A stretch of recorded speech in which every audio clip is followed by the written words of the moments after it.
మింగా మెతుకులేదు కానీ మీసాలకు సంపంగన నొనకు సాగుతుంది. అట్లాంటిదే ఇది.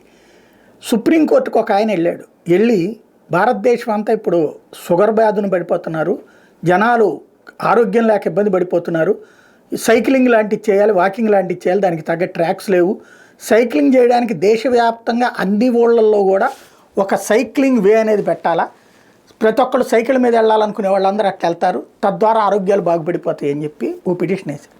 సుప్రీంకోర్టుకి సర్రమని కోపం వచ్చింది. అరే, దేశంలో పేదల వాడలు ఎప్పటికీ బోలెడు ఉన్నాయి, మంచినీళ్ళే అందని ఏరియాలు కుప్పలు తెప్పలు ఉన్నాయి, మంచి సురక్షితమైన తాగునీరు ప్రతి ఒక్కరికి అందట్లేదు ఈ దేశంలో, దానికోసం తిప్పలబడతంటే నువ్వు వచ్చి సైక్లింగ్లు కావాలా లేకపోతే స్కూటరింగ్లు కావాలంటావా అని చెప్పేసి ఆగ్రహం వ్యక్తం చేసినటువంటి అంశం ఇది. ఒకసారి మురికివాడలకు వెళ్ళి చూడండి, వాళ్ళు ఎలా నివసిస్తున్నారో తెలుసుకోండి.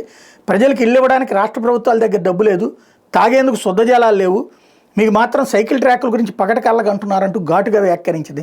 మనం ఎలాంటి అవసరాలకు ప్రాధాన్యం ఇస్తున్నాం వాటి మీద ఒకసారి పరిశీలన చేసుకోవాల్సిన అవసరం ఉంది.